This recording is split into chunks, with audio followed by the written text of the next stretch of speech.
আসসালামু আলাইকুম।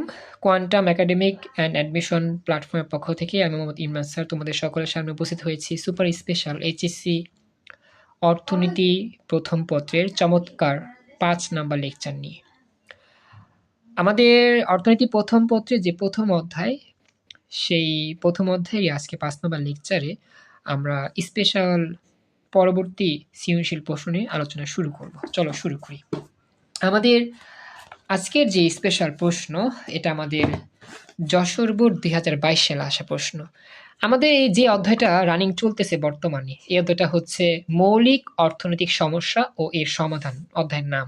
আর যেই টপিকটা নিয়ে আমরা আলোচনা করতেছি মূলত সেটা হচ্ছে উৎপাদন সম্ভাবনা রেখা, পিপিসি, উৎপাদন সম্ভাবনা রেখা।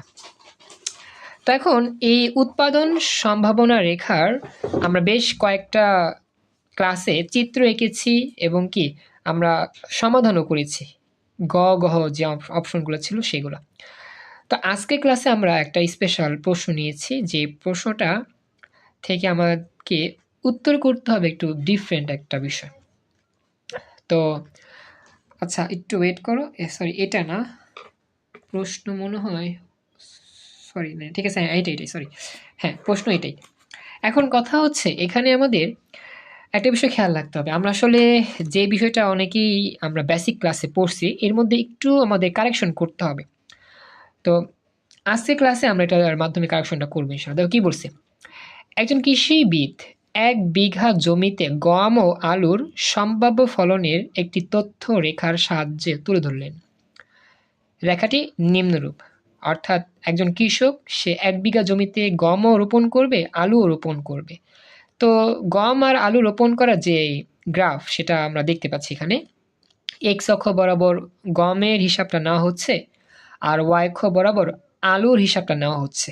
এগুলো সব মন, ৫ মন, ১০ মন, ১৫ মন, ০ মন, আবার হচ্ছে ৩০ মন, ৪৫ মন, ৫৫, ৬০ এরকম আর কি।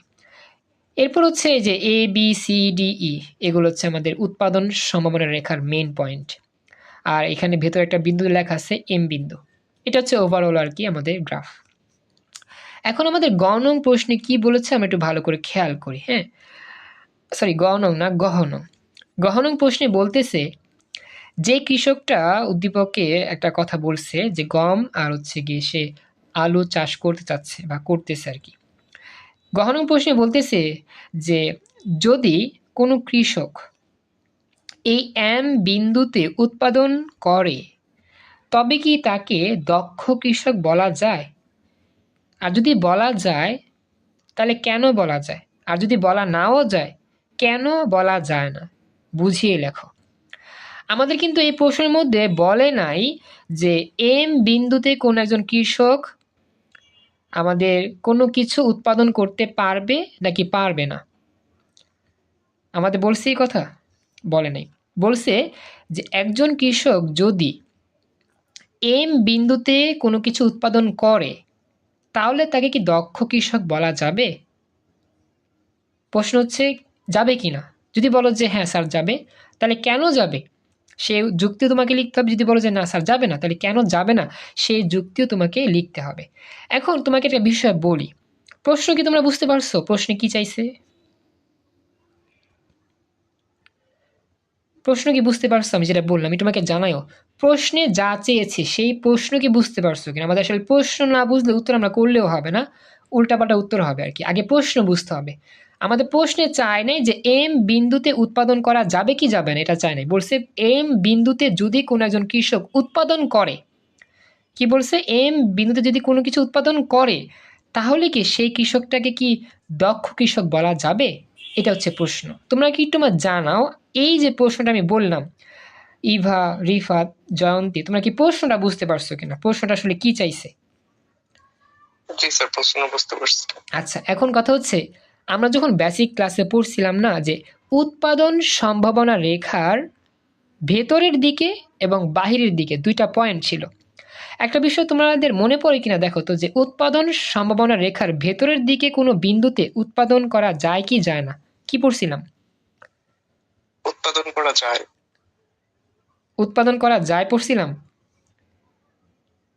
আমি কি পড়ছিলাম বা আমি কি পড়াইছিলাম মনে আছে? আচ্ছা বলি, আমি যখন আমরা একটু আচ্ছা বলি, আমি যখন পড়াইছিলাম তখন আমি এই কথাটা বলছিলাম যে উৎপাদন সম্ভাবনা রেখার ভেতরের দিকে কোনো বিন্দুতে অথবা বাহিরের দিকে কোনো বিন্দুতে পণ্য উৎপাদন করা যায় না। আমি এই কথাটা তোমাদের বলছিলাম, নোট দিয়েও দেখাইছিলাম। নোটের মধ্যে আমাদের সব কিছু লেখা ছিল বা লেখা আছে। তো এখন যেটা তোমাদের বলি শোনো, আমরা যখন এই কথাটা বলছি যে ভেতরের দিকে কোনো বিন্দুতে পণ্য উৎপাদন করা যায় না, বাহিরের দিকে তো যায় না ঠিক আছে, কিন্তু ভেতরের দিকেও যায় না, আমি এই কথাটা বলছিলাম তোমাদের। আসলে আমার ওই অংশটা নোটটা আমি তোমাকে একটু বের করে দেখানোর চেষ্টা করি, নোটটা কি আছে কিনা আমরা দেখি। একটু দাঁড়াও, আমরা আসলে নোটটা তো লিখছিলাম, একটু দাঁড়াও, নোটটা দেখতে হবে, বের করি। হ্যাঁ, এটা ভিতরের দিকে তো ওই জন্য একটু সময় লাগবে বের করতে। হ্যাঁ, ওয়েট। আচ্ছা দেখো, তো আমরা আসলে পড়ছিলাম এই পয়েন্টের মধ্যে একটু আমাদের সীমাবদ্ধতা আছে বা একটা ভুল আছে। হ্যাঁ, আমরা এই ভুলটা সংশোধন করব।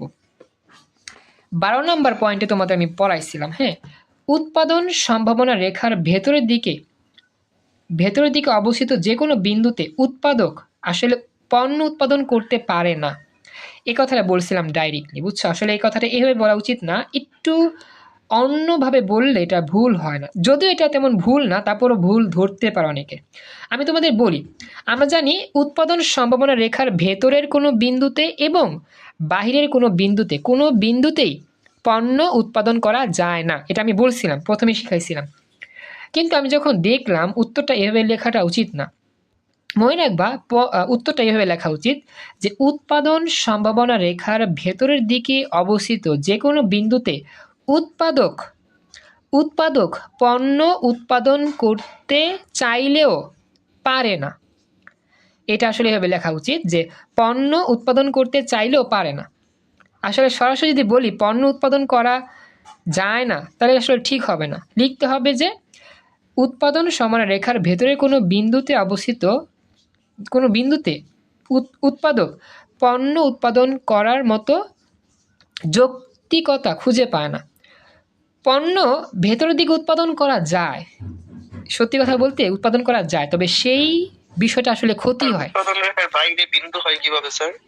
উৎপাদন রেখার বাইরে বিন্দু হয়, আমরা কিন্তু পড়ছিলাম আমাদের ক্লাসের মধ্যে যে আমাদের যখন এক্স অক্ষ ওয়াই অক্ষের যে উপাদানগুলো সেগুলো নিয়ে কিন্তু একটা বিন্দু পাওয়া যায়, ছেদ বিন্দু। এক্স অক্ষে এত, ওয়াই অক্ষে এত, ছেদ বিন্দু পাওয়া যায়। দেখো এখানে বাইরে বিন্দু অবস্থান করে, ভিতরে বিন্দু অবস্থান করে।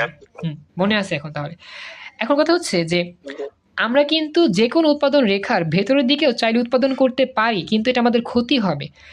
ভেতরের দিকে উৎপাদন করা যায় যে না একেবারে তা না, যায়, কিন্তু ভেতরের দিকে যদি ভেতরের বিন্দুতে যদি কিছু উৎপাদন করতে চাই, তাহলে সম্পদের অপচয় হবে, আর সম্পদের অপচয় হলে ব্যবসায় লোকসান হবে। তো কেউ চায় না ব্যবসায় লোকসান করতে, আর এজন্য সম্পদের ক্ষতি করতে।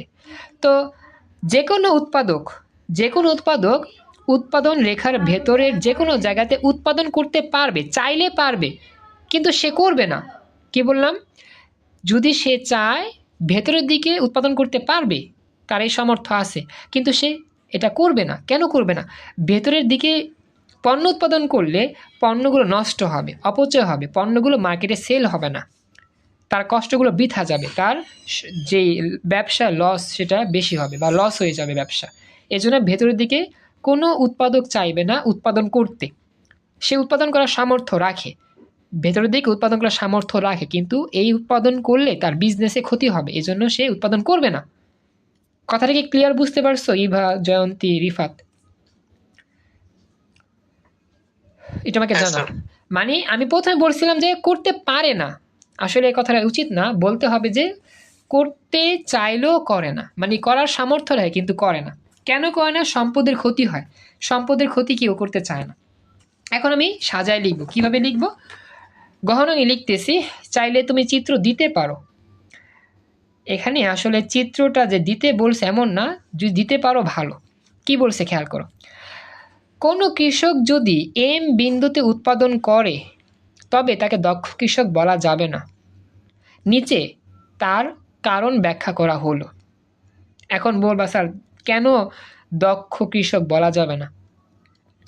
এখন একটা উদাহরণ দিই, মনে করো দক্ষ কৃষক অপচয় করে না স্যার। হ্যাঁ, ভেরি গুড, এক্সেলেন্ট উত্তর দিছো, দক্ষ কৃষক অপচয় করে না। তো কেউ কিন্তু যায় না শুই না নিজের ক্ষতি করবে না, ব্যবসার ক্ষতি করতে চাইবে না, সবাই চায় ব্যবসা লাভবান করতে।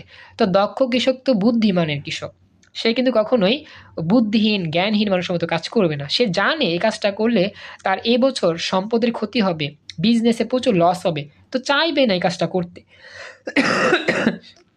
তো এই কাজ যদি করতে না চায় তাহলে অবশ্যই ভেতরের দিকে কখনোই উৎপাদন করবে না, যদিও সে উৎপাদন করার সামর্থ্য রাখে। এখন এর ব্যাখ্যা দিয়ে আমরা শুরু করি। দেখো, আগের মতোই সবকিছু। উদ্দীপকের এই হচ্ছে উৎপাদন সম্ভাবনা রেখা। এই রেখা দ্বারা সমাজের সীমিত সম্পদের গণ্ডির মধ্যেই উৎপাদন চালিয়ে যেতে হবে এবং এর বাইরে উৎপাদন করা যায় না, তাই দেখানো হয়েছে। মানে কি, এই রেখার ভেতরে মোটামুটি উৎপাদন করা যায়, বাইরে উৎপাদন করা যায় না। উৎপাদন সম্ভাবনা রেখা এর উপরে অবস্থিত BCD, ABCD যে কোনো বিন্দু BCD বিন্দুতে উৎপাদন সম্ভব, এতেও সম্ভব, এগুলো সবইতেই সম্ভব আর কি। তবে উৎপাদন সম্ভাবনা রেখার অভ্যন্তরের অবস্থিত M বিন্দুতে, মানে কি উৎপাদন সম্ভাবনা রেখার ভেতরে অবস্থিত M বিন্দুতে পণ্য উৎপাদন সম্ভব হলেও সমাজ কখনোই M বিন্দুতে উৎপাদন করবে না, কারণ M বিন্দুতে সমাজের সম্পদের অপচয় ঘটে, সম্পদ ও প্রযুক্তির যথাযথ বা পরিপূর্ণ ব্যবহার হয় না। এটাও লিখে দিবা দুটো একসাথে, সম্পদ অপচয় ঘটে এবং কি সম্পদের যথাযথ ব্যবহার হয় না। তাই সমাজের সম্পদ ও প্রযুক্তির বিষয়টি বিবেচনা করে উৎপাদন সম্ভাবনা রেখার যে কোনো বিন্দুতে উৎপাদন সংমিশ্রণ নির্ধারণ করা হয়। সুতরাং দেখা যায় কোনো কৃষক যদি M বিন্দুতে উৎপাদন করে তবে তাকে দক্ষ কৃষক বলা যাবে না। এটাই হচ্ছে উত্তর। এইভাবে লিখে দিলে আমি পরিপূর্ণ মার্ক পেয়ে যাব। আমাকে জানাও ক্লাসে বাকিরা যারা আছো, রিফাত, ইভা, জয়ন্তী, পুরো উত্তরটার ব্যাখ্যা ভালো করে বুঝতে পেরেছো কিনা? জি স্যার, বুঝতে পারছি। Thank you. জি স্যার। আসলে দুঃখজনক বিষয়, আজকে আমাদের ক্লাসটা এখানে শেষ করতে হচ্ছে সময় স্বল্পতার জন্য, আর পারতেছি না, ডোন্ট মাইন্ড। আমাদের 9টা ইংরেজি ক্লাস অপেক্ষা থাকো। আজকের মধ্যে এখানে ক্লাস শেষ। আসসালামু আলাইকুম, আল্লাহ হাফেজ। আসসালামু আলাইকুম। আমরা আজকে এমন একটা স্পেশাল জিনিস শিখবো যেটা আমরা এর আগে কখনো শিখতে পাইনি। আর এটা হচ্ছে অর্থনীতির যেই প্রথম পত্রের প্রথম অধ্যায় উৎপাদন সম্ভাবনা রেখা, এর একটা স্পেশাল বেসিক, মারাত্মক স্পেশাল বেসিক। আমরা এতদিন যত গ্রাফ আঁকছি, অর্থাৎ উৎপাদন সম্ভাবনার যতগুলো গ্রাফ আঁকছি সবগুলো গ্রাফ ছিল বক্ররেখা, কার্ভ শেপ, বক্ররেখা। আর আমি আমাদের এই অর্থনীতির একবারে ফার্স্ট লেকচারে কথাটা বলছিলাম, তো ওই কথাটা একটু ভুল ছিল। কথাটা বলছিলাম যে আমরা যখন উৎপাদন সম্ভাবনা রেখা অঙ্কন করি, আমি তোমাদের দেখাচ্ছি যে টপিকটা আমরা আলোচনা করতেছিলাম। এই যে আমার উৎপাদন সম্ভাবনা রেখা, যেটাকে আমরা বলি PPC বা PPF, এই যে উৎপাদন সম্ভাবনা রেখার পুরো ইতিহাস, আমরা যতগুলো গ্রাফ আঁকি সবগুলো গ্রাফ কিন্তু এরকম বক্ররেখা হয়, বক্ররেখা। আর আমি বলছিলাম প্রথম ক্লাসে যে এই অধ্যায়ে যতগুলো আমাদের এরকম উৎপাদন সম্ভাবনা রেখা অঙ্কন করব সবগুলো এরকম হবে কি বক্ররেখা, কখনোই সরল রেখা হবে না। তো এই যে কথাটা বলছিলাম যে কখনোই আমাদের এই গ্রাফগুলো সরল রেখা হয় না, এই কথাটা ভুল ছিল। এই জন্য আমি আন্তরিকভাবে দুঃখিত, একবারে ফার্স্ট লেকচারে বলছিলাম ওই কথাটা, আসলে তখন আমার এই বিষয়টা জানা ছিল না। তো রিসেন্টলি এই বিষয়টা আমি জানতে পারছি যে উৎপাদন সম্ভাবনা রেখা মাঝে মধ্যে সরল রেখাও হতে পারে, সরল রেখাও হতে পারে। এটাও খুবই মারাত্মক ইম্পর্টেন্ট ইনফরমেশন। রিয়া, রিফাত, কথাগুলো কি বুঝতে পেরেছ? সরল রেখাও হতে পারে, সবসময় যে বক্ররেখা হবে এমনটি কথা নাই, সরলরেখা হইতে পারে। এখন প্রমাণ না দেখলে তো আমরা বুঝবো না কেউ, না? চলো প্রমাণ দেখি। আমাদের এই যে অর্থনীতির মধ্যে যে সুযোগ ব্যয় নামে যে টপিকটা আছে, যদিও এটা আজকে আলোচনা না, সেই সুযোগ ব্যয়ের মধ্যেই আমরা এই প্রমাণটা পেয়ে যাব। এই সুযোগ ব্যয়টা 3 রকম। 1 নাম্বার হচ্ছে ক্রমবর্ধমান সুযোগ ব্যয়, 2 নাম্বার ক্রমহ্রাসমান সুযোগ ব্যয়।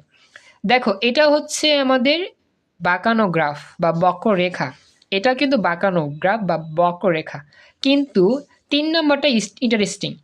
3 নাম্বারটা হচ্ছে স্থির সুযোগ ব্যয়, আর এই স্থির সুযোগ ব্যয় কিন্তু কোনো বক্ররেখা নয়, সরল রেখা, সরল রেখা, সরল রেখা। এই রেখাটাও কিন্তু আমাদের উৎপাদন সম্ভাবনা রেখার একটা অংশ। এই তিনটা যে পড়লাম না, ক্রমবর্ধমান, ক্রমহ্রাসমান আর হচ্ছে কি আমাদের স্থির, এই তিনটা কিন্তু পিপিসি এর এক একটা অংশ। এই ক্ষেত্রে আমরা বুঝতে পারলাম যে সব সময় যে আমাদের এই উৎপাদন রেখাগুলো যে বক্ররেখাই হবে এমনটি নয়, সরল রেখাও হতে পারে। এটা হচ্ছে তার একটি স্পেশাল প্রমাণ। এই কথাটা আজকে থেকে মনে রাখবা। প্রথম ক্লাসে বলছিলাম এটা ভুল ছিল, এই জন্য আমি আন্তরিকভাবে দুঃখিত, মানুষ মাত্রই ভুল করে। তো এটা আমি এখন শিওর হলাম যে আসলে মাঝে মধ্যে উৎপাদন সমানরেখা সরল রেখাও হয়। এখন বলো পুরো ব্যাপারটা বুঝতে পারছো কিনা বা কারণ প্রশ্ন আছে কিনা? রিফাত, রিয়া, জয়ন্তী, প্রশ্ন আছে কোনো? তাড়াতাড়ি বলতে হবে, সময় কম। বইয়ের কয় নাম্বার পৃষ্ঠা এটা? আসলে এটা তো আমার আগের বই, এটা 10 পৃষ্ঠার মধ্যে আছে, 10 পৃষ্ঠা। তবে টপিকের নাম হচ্ছে সুযোগ ব্যয়, সুযোগ ব্যয়ের মধ্যে পেয়ে যাবা সুযোগ ব্যয়, ঠিক আছে? জাস্ট টপিকের নাম খুঁজে বের করো, সুযোগ ব্যয়, সেখানে পেয়ে যাবা, ঠিক আছে? আচ্ছা, এটা গেল, তার মানে এটা আমার কমপ্লিট। এখন আমরা আজকে স্পেশাল যেই বোর্ড প্রশ্ন সেটা সমাধান করার চেষ্টা করি। চলো লেটস স্টার্ট। আর এটাই হচ্ছে মোটামুটি এই টপিকের সর্বশেষ সিকিউ প্র্যাকটিস। এরপর নতুন টপিক নিয়ে আমাদের আলোচনা হবে আগামী ক্লাস ইনশাল্লাহ। দেখো এই প্রশ্নটা আমাদের একটা মারাত্মক প্রশ্ন, চ্যালেঞ্জিং প্রশ্ন, বুঝছো? এই প্রশ্নটা আসলে একটু ক্রিটিক্যাল, ইউনিক আর কি, যেটা বলা যায়। শুরু করি। বরিশাল বোর্ড 2017 সালে আসা প্রশ্ন। মিস্টার হারেক একজন সফল কৃষক। বর্তমানে তিনি কৃষি বিষয়ক আধুনিক প্রযুক্তিগত প্রশিক্ষণ গ্রহণ করে তার স্বল্প জমিতে সীমিত সামর্থ্যের মধ্যে 2টি ফসলে চাষাবাদ করে ব্যাপক লাভবান হয়েছেন। তার সামর্থ্য সীমিত বিধায় তিনি তার অনেক স্বপ্ন বাস্তবায়ন করতে পারছেন না। আবার সম্পদের যাতে অপচয় না হয় সেদিকে যত্নবান থেকে তিনি একটি পণ্যের ফলন বাড়িয়ে অন্যটির ফলন কমাতে পারেন। এটা হচ্ছে উদ্দীপক। তো মোটামুটি উদ্দীপকটা আশা করি তোমরা বুঝতে পারছো। থ্যাংক ইউ রাহাত, জয়েন করেছো, থ্যাংক ইউ, খুশি হলাম। রাহাত, আমার মনে হচ্ছে তুমি আজকে আমাদের ক্লাসে নতুন, তো তুমি একটু কষ্ট করে আমাকে হোয়াটসঅ্যাপে বা মেসেঞ্জার একটু SMS দাও। তুমি যেই আইডি থেকে জয়েন করছো, হোয়াটসঅ্যাপ বা হচ্ছে কি মেসেঞ্জার, যেখান থেকে জয়েন করছো, এই মুহূর্তে আমাকে একটা মেসেজ দাও, ওই গ্রুপে SMS দাও, বলো স্যার আমি রাহাত, আমি এইখান থেকে জয়েন করছি, এই গ্রুপ থেকে জয়েন করছি। তুমি এখনই একটা SMS দাও মেসেঞ্জার গ্রুপ বা হোয়াটসঅ্যাপ গ্রুপ থেকে, তাহলে আমি পরবর্তীতে ক্লাস শেষে তোমার সাথে যোগাযোগ করতে পারবো। একটু তাড়াতাড়ি করো। তো এখন এটা হচ্ছে উদ্দীপক। এখন আমাদের গণং আর গহনং সলভ করার পালা। গণংয়ে কি বলছে খেয়াল করো। উদ্দীপকের আলোকে মিস্টার হারেকের কৃষি বিষয়ক চাষাবাদ প্রক্রিয়াটি উৎপাদন সম্ভাবনার সূচির সাহায্যে ব্যাখ্যা করো। এটা হচ্ছে প্রশ্ন। এখন তোমাদের কাছে আমি একটা বিষয় বলি, এই যে গণং প্রশ্নটার মধ্যে কি চাইছে, গণং প্রশ্নে কি বের করতে বলছে, তোমরা কি কেউ আন্দাজ করতে পারতেছো কি চাওয়া হয়েছে প্রশ্নের মধ্যে? আবার পড়ো। উদ্দীপকের আলোকে মিস্টার হারেকের কৃষি বিষয়ক চাষাবাদ প্রক্রিয়াটি উৎপাদন সম্ভাবনার সূচির সাহায্যে ব্যাখ্যা করো। এই যে উৎপাদন সম্ভাবনা সূচি, এর মানে কি? এর মানে হচ্ছে আমরা এতদিন যে কাজটা করছিলাম, একটা ছক দেওয়া থাকতো, ছক দেখে দেখে কি করতাম, চিত্র আঁকতাম, গ্রাফ আঁকতাম। আর এখন আমাদের এই প্রশ্নে চাইছে একটা ছক তৈরি করো। উদ্দীপকে যে বিষয়ের কথা বলছে সেটার সাহায্যে তুমি একটা উৎপাদন সম্ভাবনা গ্রাফ আঁকার জন্য একটা সূচি তৈরি করো বা ছক তৈরি করো। প্রশ্নটা হচ্ছে এইটাই। আমার কথা কি বুঝতে পারছো? তুমি একটু আমাকে জানাও। এটা খুবই চ্যালেঞ্জিং একটা প্রশ্ন। হ্যাঁ স্যার। রিয়া, জয়ন্তী বুঝতে পারছো? রাহাত বুঝতে পারছো? তোমাদের রেসপন্স করতে হবে। তো প্রশ্নটা আমাদের খুবই ক্রিটিক্যাল, এখানে আমাদের একটা সম্ভাবনা সূচি চাইছে। আচ্ছা, এখন কথা হচ্ছে গিয়ে আমরা এই সূচি কেমনে তৈরি করব? এই উত্তরটা আসলে এক একজন এক এক রকম করে দিবে, সবার উত্তরটাই গ্রহণযোগ্য, তবে মানসম্মত হতে হবে আর কি। আমি তোমাকে নিয়মটা জাস্ট বুঝা দিই কেমনে তুমি করবা। তুমি সবসময় এক্স অক্ষ বরাবর চিত্রটা এঁকে দেখাইলে ভালো হতো না স্যার? কি বললা? এই চিত্রটা এঁকে দেখাইলে স্যার। আসলে এখানে চিত্র আঁকবো, কৃষকের সামর্থ্য আছে কিন্তু বাস্তবায়ন করতে পারতেছে না, আর একটা অপচয় যত না হ্যাঁ, হয় হ্যাঁ, এই জন্য একটা ফলন কম আর একটা বেশি করবে। হ্যাঁ হ্যাঁ, বলি একটা বিষয় বলি, সেটা হচ্ছে কি তোমার এটা আমি এখন গ্রাফ যে আঁকাবো সেই সময়টা এখন এই মুহূর্তে হচ্ছে না, আমি তোমাকে বুঝা দিই কেমনে এটা করতে হবে, বুঝতে পারলেই তো হবে। যদি সমস্যা নেক্সট ক্লাসে আমি গ্রাফ আঁকা দিব, যদি এখন যদি ব্যাখ্যা দেওয়ার পর যদি না বুঝো। আচ্ছা ঠিক আছে স্যার, যদি না বুঝি তাহলে হ্যাঁ জানাবো নেক্সট ক্লাসে, তাহলে গ্রাফ আঁকাই দিই। হ্যাঁ, থ্যাংক ইউ। তাহলে আমি আপাতত যেহেতু সময় স্বল্প এই জন্য আমি বুঝা দিই। এখানে আসলে দুইটা শস্য উৎপাদন করবে, শস্যের নাম বলে নাই, তুমি চাইলে বলতে পারো ধান একটা শস্য অথবা গম, আমাদের কিন্তু দুইটা শস্য হবে, দুইটা ফসল হবে। বা তুমি বলতে পারো একটা হচ্ছে এক্স দ্রব্য, একটা হচ্ছে ওয়াই দ্রব্য, তোমার ইচ্ছা মতো।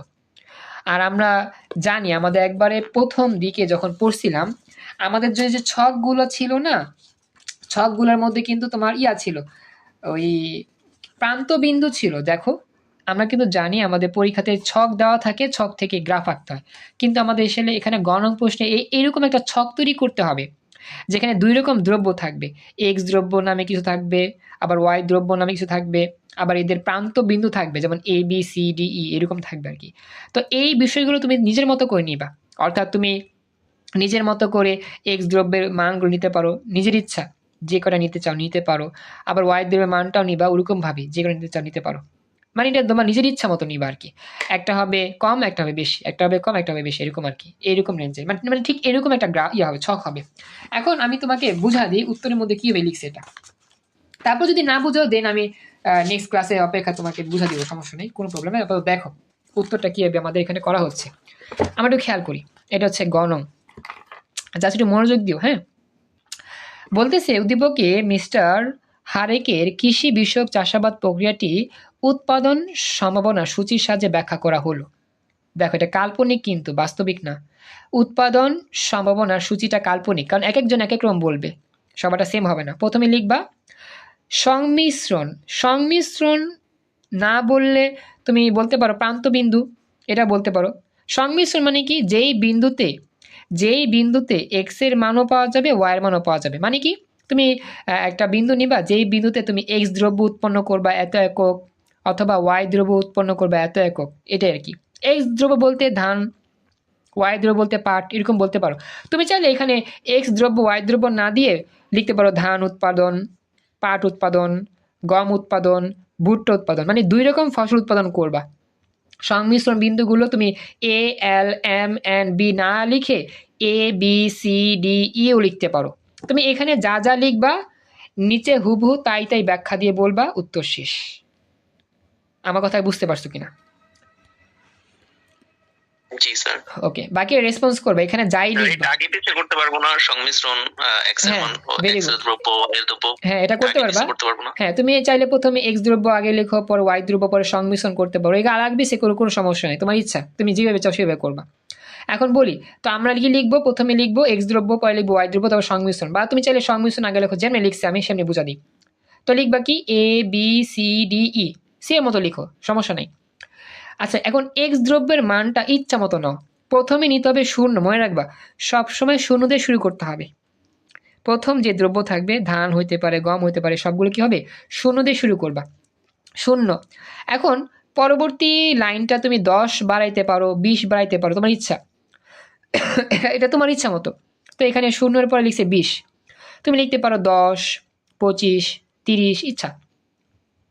তো শূন্যের পরে 20, তারপরে 30, তারপর 40, তারপর 60, মানে এই যে আপ ডাউন হয়েছে 10-20 করে, এটা তোমার ইচ্ছা মতো, মানে তুমি নিজের ইচ্ছা মতো এখানে মানগুলো বসাইতে পারবা, কোনো সমস্যা নাই।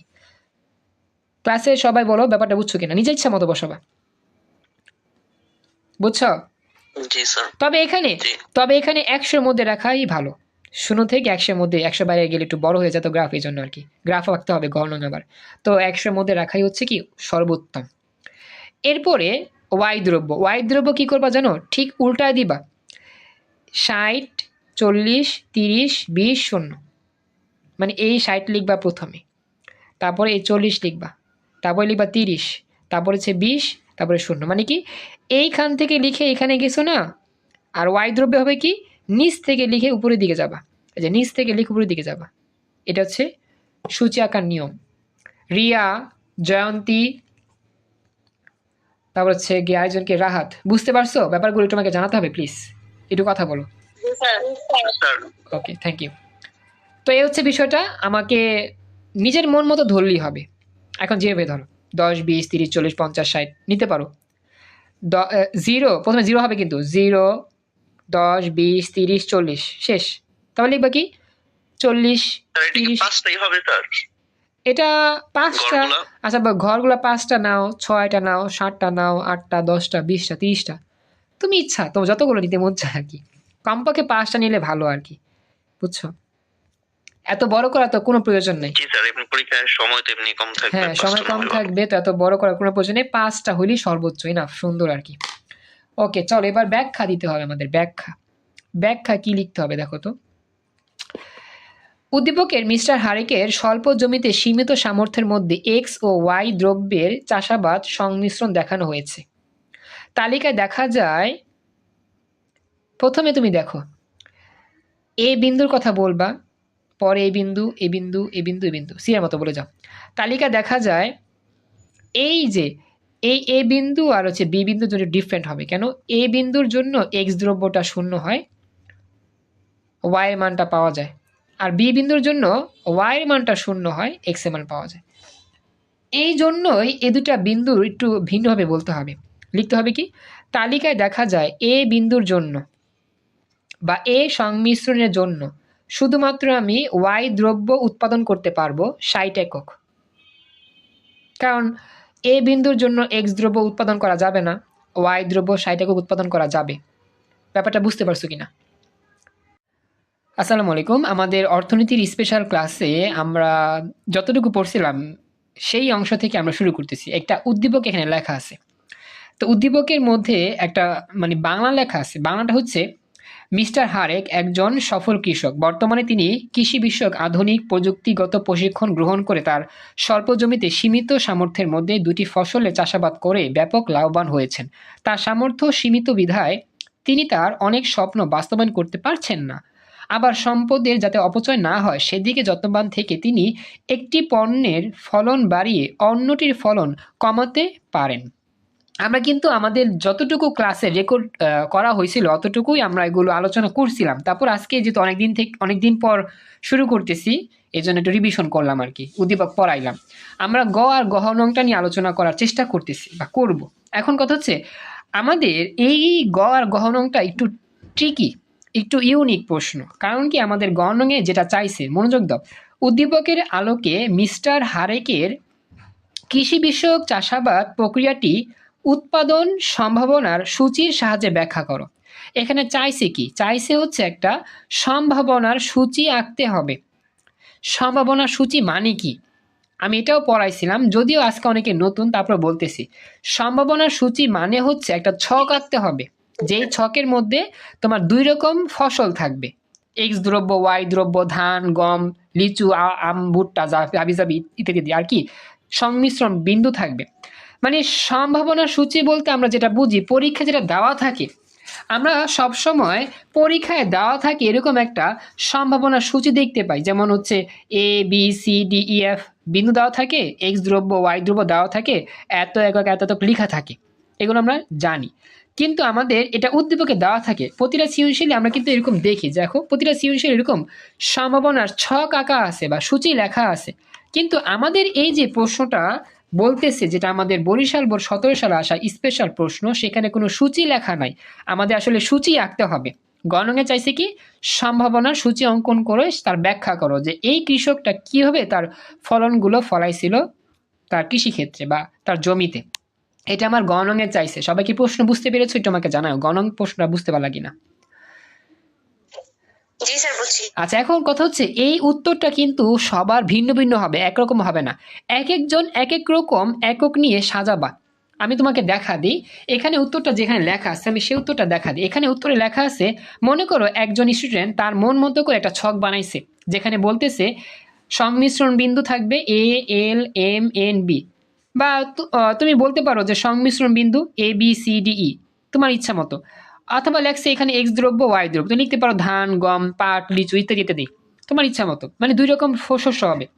তারপরে শুরু করছে 0, 20, 30, 40, 60, তো তুমি লিখতে পারো 0, 10, 20, 30, 40, মানে কি এই ছকটা এক একজন এক এক রকম করে উপস্থাপন করবে, তবে সবার উত্তরই সঠিক। কেন সঠিক? তুমি যেই ছকটা আঁকবা তোমার মন মতো করে, সেই ছকটায় হুবহু বিবরণ দিবা নিচের দিকে, তাহলেই তুমি 3-3 পেয়ে যাবা। এখন এটা যে সবারই সেম হতে হবে উত্তর এমন কোনো কথা নাই। স্যার আমার ফ্রেন্ড ঢুকতে পারছে না। আচ্ছা বলি মিমি, আমি দুঃখজনক বিষয় হলো সত্যি আজকে এই মুহূর্তে শিখাইতে পারতেছি না তোমার ফ্রেন্ডকে, একটু কষ্ট করে ওয়েট করতে বলো তোমার ফ্রেন্ডকে। আমি আজকে ক্লাস শেষ করে দেন ওকে শিখা দিলে ক্লাস করার নিয়মটা, জুম অ্যাপের আইডি পাসওয়ার্ড দিতে পারলে নেক্সট ক্লাস থেকে জয়েন হতে পারবে। ওকে বলে দাও একটু ওয়েট করো আজকের জন্য, স্যার এখন তো ক্লাস নিচ্ছে শিখাতে পারবে না, আজকের দিনের পরে তুমি করতে পারবে, ক্লাস করতে পারবে ইনশাল্লাহ, রেকর্ড থাকবে, ক্লাস দেখে নিও। এখন যেটা বলি শোনো, এখন এই যে ছকগুলো আছে, এই ছকগুলো মনে করো যে আমি লিখছি একটা, আলিফা লিখছো একটা, মাহি লিখছো একটা, রাহাত লিখবা, মিমি লিখবা, মুন লিখবা, রনি, ইভা, জয়ন্তী, সবাই এক একটা লিখবা, যার মনে যেটা সহজ লাগে সেরকম ভাবে লিখবা। কারো উত্তরই কিন্তু মিলবে না, কিন্তু সবার উত্তরই সঠিক হবে যদি তোমরা এই কথাগুলো, মানে এখানে যা যা লিখবা সব কথাগুলোই নিচের দিকে সাজায় লিখতে পারো, এখানে ব্যাখ্যাটা দিতে পারো ভালো করে, তাহলে তুমি উত্তরে 3-3 পাবাই, 4-4 পাবাই।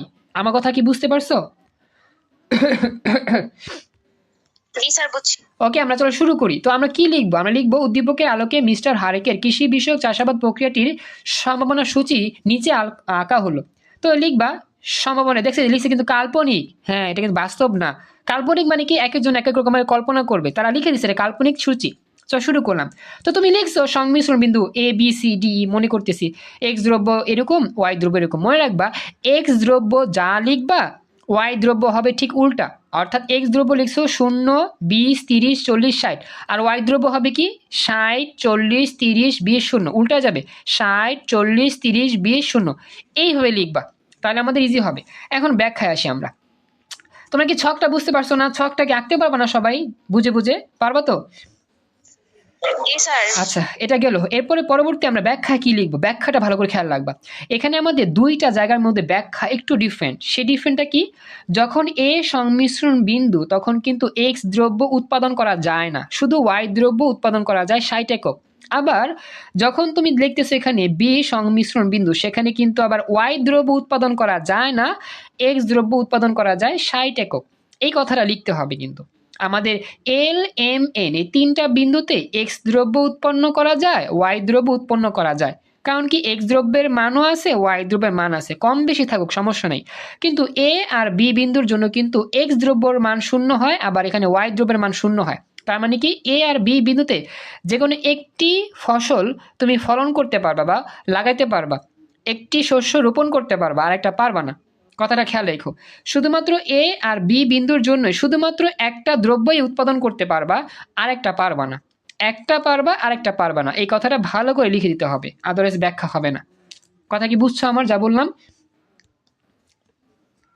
বাকিরা কথা বলো, শুধু ইভা বলতেছে, বাকি রেসপন্স করো কম বেশি। আচ্ছা এরপরে বলতেছি কি যে উদ্দীপকের মিস্টার হারেকের স্বল্প জমিতে সীমিত সামর্থ্যের মধ্যে এক্স ও ওয়াই দ্রব্যের চাষাবাদ সংমিশ্রণ দেখানো হয়েছে।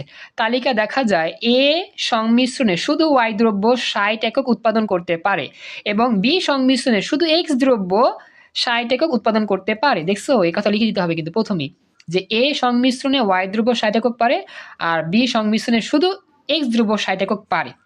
এরপরে কি লিখছে যে এল সংমিশ্রণে এক্স দ্রব্য 20 একক উৎপাদন করতে পারে, ওয়াই দ্রব্য পারে 40 একক। এক্স এই যে এল এর মধ্যে এক্স 20 একক, ওয়াই 40 একক। এরপর আবার বলতেছে এম বিন্দুর জন্য এক্স দ্রব্য পারে 30 একক, ওয়াই দ্রব্য 30 একক। দেখো এই জায়গা সেম সেম দুইটাই, এম মিশ্রণে এক্স দ্রব্য 30 একক পারে, ওয়াই দ্রব্য 30 একক পারে, এবং সর্বশেষ এন যেই সংমিশ্রণ বিন্দু সেখানে এক্স দ্রব্য পারে 40 একক এবং ওয়াই দ্রব্য পারে 20 একক উৎপাদন করতে পারে। এই হচ্ছে আমাদের মোটামুটি ব্যাখ্যা, এই ব্যাখ্যাগুলো লিখলেই হয়ে যাবে। সবাই কি ব্যাখ্যাগুলো বুঝতে পারছো? এটা আমাকে জানাও, ব্যাখ্যাটা বুঝছো কিনা, বুঝতে পারছো? তাড়াতাড়ি বলো, সময় কম।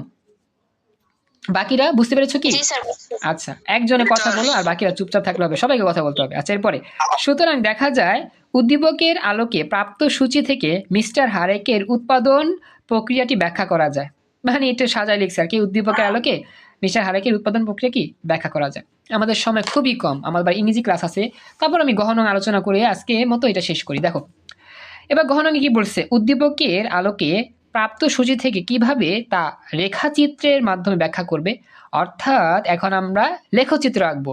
আমরা যে উদ্দীপকের সূচি করছি, গহনাঙ্গে কি ছিল সূচি, গহনাঙ্গে একটা ছক তৈরি করছি, এখন গহনাঙ্গে সেই ছকের ভিত্তিতেই একটা গ্রাফ আঁকবা, এটা হচ্ছে গহনং। চলো শুরু করি। আমরা যে উদ্দীপকে আমাদের যে মন মতো একটা সুন্দর ছক আঁকছি না, এই ছকটা দেখে দেখে এখন গ্রাফ হইলে ভালো হয়, গ্রাফ না থাকলে খাতার মধ্যেই আঁকবা অনুমান করে আর কি। তো গ্রাফে বা খাতার মধ্যে পরীক্ষার সময় কথা বলতেছি, গ্রাফে বা খাতার মধ্যে এগুলো দেখে দেখে আমরা কি করবো, একটা লেখচিত্র অঙ্কন করব বা গ্রাফ অঙ্কন করব। যদি আমি এইগুলো দিয়ে একটা গ্রাফ অঙ্কন করি, আমার যেহেতু সময় আজকে নাই, আমি তাহলে দেখাইতে পারলাম না, তোমাদের উত্তর দিয়ে বুঝা দিই। এই ছকটা ব্যবহার করে তুমি যদি গ্রাফ অঙ্কন করো, গ্রাফটা ঠিক দেখতে এইরকম দেখাবে। আমি আশা করি তোমরা বুঝতে পারবা, মনোযোগ দাও। আমরা যদি উপরের যে ছকটা গহনঙে তৈরি করছি, সেই ছকের সাহায্যে যদি গহনঙের গ্রাফ অঙ্কন করতে চাই, তাহলে আমাদের গ্রাফটা ঠিক এইরকমই দেখা যাবে। দেখো কি লিখছে, উদ্দীপকের মিস্টার হারেকের প্রদত্ত তথ্যের আলোকে প্রাপ্ত সূচি থেকে লেখচিত্র পাওয়া যায়। প্রথমে তুমি এক্স অক্ষ আঁকবা, পরে ওয়াই অক্ষ আঁকবা, তারপর অনুমান করবা, যেটা এটা ছক কাগজ না, খাতা মনে করতেছো পরীক্ষা খাতা, তো লিখবা যে এখান থেকে এতটুকু 20, তারপরে 30, তারপরে 40, তারপরে 60 অনুমান করছো, বুঝছো? একদম অবস্থা কাহিনী। একটু স্পিক অফ রাখো রনি, ক্যামেরা অফ রাখতে হবে প্লিজ, ক্যামেরা অফ রাখবা, ক্যামেরা অন করলে হবে না কিন্তু, ক্যামেরা অফ রাখতে হবে। আচ্ছা থ্যাংক ইউ, হয়তো বা ভুলে ক্রমে ক্যামেরা অন হয়ে গেছে, সমস্যা নেই, অফ করে দিছি। এবার তোমরা আমাকে বলো, এই যে মানটা নিছি আমরা এক্স অক্ষ বরাবর 20, 30, 40, 60 এটা অনুমান করছি, এইগুলো তোমরা কিন্তু গ্রাফ পেপারে যে গুনে গুনে ব্যবহার করতে পারবা, বসাতে পারবা। আমার কথা কি বুঝছো কিনা, বা কারো এখানে প্রশ্ন আছে কিনা, কার কোনো প্রশ্ন আছে এখানে? আমি সবার নাম বলতে পারতেছি না। আচ্ছা, এখন এটা আমরা বুঝতে পারলাম, ঠিক ওয়াই অক্ষ বরাবর সেম মান নিবা 20, 30, 40, 60। এরপরে তুমি ছক কাগজ থেকে যখন এই যে এক্স এর মান 20, ওয়াই এর মান 40, এক্স এর মান 30, ওয়াই এর মান 30, এক্স এর মান 40, ওয়াই এর মান 20, এক্স এর মান 0, ওয়াই এর মান 60, এক্স এর মান 60, ওয়াই এর মান 0, এগুলো যদি বসাও তাহলে ঠিক এই বিন্দুগুলো পেয়ে যাবা। তো এই বিন্দুগুলো যদি যোগ করে দাও একবারে সিরিয়াল মতো, তাহলে একটা সরল রেখা হয়ে যাবে। আর এই সরল রেখাটি হচ্ছে আমাদের সম্পূর্ণ গ্রাফ। যদিও এটা একটু গ্রাফে একে একে দেখালে সুন্দর হইতো, সময় স্বল্পতার জন্য আমি তোমাদের দেখাইতে পারলাম না, তোমরা আশা করি বুঝবা। কারণ হ্যাঁ বলো, প্রশ্ন। তার একটা প্রশ্ন ছিল, বলো। স্যার প্রশ্ন হচ্ছে কি স্যার, দেখো এখানে চিত্র আকার দেওয়া আছে স্যার ওয়াই এর মান যদি স্যার 60 হয় তাহলে এক্স এর মান স্যার সরি ওয়াই এর মান যদি 40 হয় তাহলে এক্স এর মান হবে 20, হ্যাঁ নাকি? হ্যাঁ হ্যাঁ, ওয়াই এর মান 40 স্যার এটা কি স্যার যখন আমি চিত্র আঁকবো তখন কি স্যার সূচি লাগবে না? আসলে যখন চিত্র আঁকবো তখন সূচি লাগবে, যেই সূচি আমরা গণনায় তৈরি করছি একটু আগে, এই সূচি দেখে দেখে করতেছি আমরা, এই যে এই সূচিটা দেখে দেখে করতেছি, এক্স এর মান এত, ওয়াই এর মান এত, বুঝছো এবার? জি স্যার।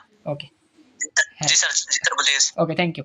এবার আমরা এটা গ্রাফ আঁকলাম, এখন আমাদের কাজ শেষ হয় নাই, আমাদের ব্যাখ্যা দিতে হবে। শুধু গ্রাফ আঁকলেই তো হবে না, 4 নম্বরের প্রশ্ন শুধু গ্রাফ আঁকলে কি 4 নম্বর পেয়ে যাবো? এত সহজ না, ব্যাখ্যাও দিতে হবে। চলো ব্যাখ্যা দিই এখন।